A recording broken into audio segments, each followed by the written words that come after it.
What's up, guys? Welcome back to our video with Ghostbusters Afterlife now out in theaters. To me, I really enjoyed this movie because it's kind of like a spinoff from the original two Ghostbusters films, with the original Ghostbusters with like a Bill Murray, Dan Aykroyd, and like more. With this film, this is like directly a spinoff from those two films. And within this cast, it was generally like a teenage cast with like a Ghostbusters that are now like teenagers, setting up a whole new generation of Ghostbusters, and I definitely like the characters and stuff like that. So in this video, this will be my review for Ghostbusters Afterlife. But before I go on, there are gonna be some like spoilers in this review, including for the movie itself, and for the ending, and for the post-credit scene as well. So if you don't want any spoilers, if you're trying to avoid all spoilers, you should probably click on this video now and come back to this video after you've seen the movie. But if you're still here and you don't care, let's get into it.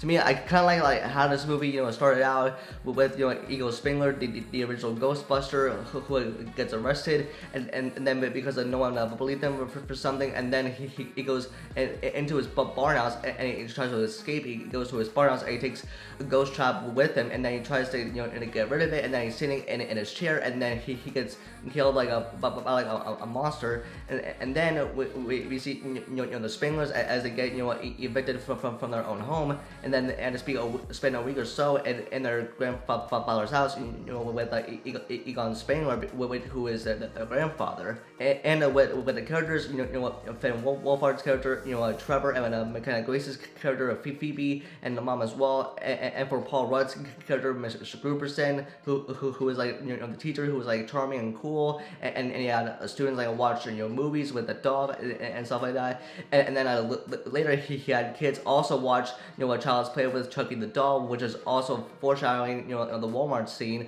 when Mr. Gruberson was like getting ice cream, and then he sees all these like little ghost marshmallows, which was like really funny to see on screen.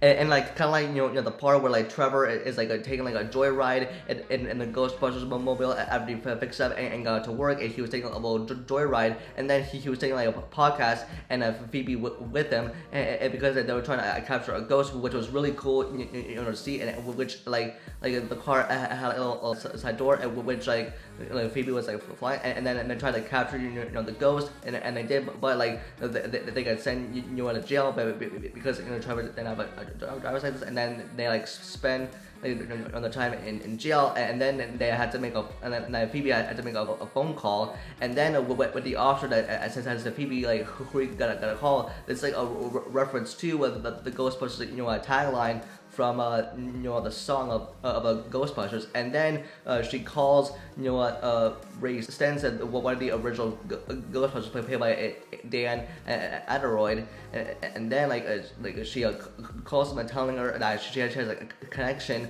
to her grandfather Eagle Spengler. And also to where Phoebe tells Ray that she has a connection to the original Ghostbusters and how she needs Ray's help. She gets hung up by the officer before Ray can even say anything. And within like some parts of the movie was when the teenagers go into the barn house of Egon Spengler, and they go in to try to find the connection to their grandfather, who was a Ghostbuster, and they like find like a dead body in a coffin. And then they read like numbers trying to find the connection and solve the mystery of what their grandfather left behind and the legacy it is. And then everything starts the shake. And then with the demons and ghosts, they get out and start possessing people like their mom and Mr. Gruberson. And then they find that they are a possessed mom and the barn house, which like really creepy. And then we get to the final battle, which is like the third act with the teenage Ghostbusters. We see Trevor podcast and Phoebe try to get rid of the demon because of the demon that possessed their mother and the teacher Mr. Gruberson. And then when all the equipment fails to do so to get rid of all the demons, we see the original Ghostbusters return. The three that survived from the original films return in this final battle, and then they all help them try to get rid of the demon. And then we see the ghost like Egon Spengler trying to help Phoebe get rid of the demon, and with that the whole thing ends. and at the end, plus with the two post credit scenes, plus I didn't see the other post credit scene, but because I know like Sony is trying to be like Marvel and stuff like that, but I only saw like one, and plus with this one first post credit scene, it was Peter and his wife and Dana at their home in New York City, because that's where the franchise's home base is in New York City, and then Dana like tests Peter and ASP abilities on how he knows stuff, and then every time he gets the answer wrong, he gets like shots, which was like pretty funny to see. And they had tested like even more, which was like pretty funny to see. And with Peter, getting shots too on how well he knows everything.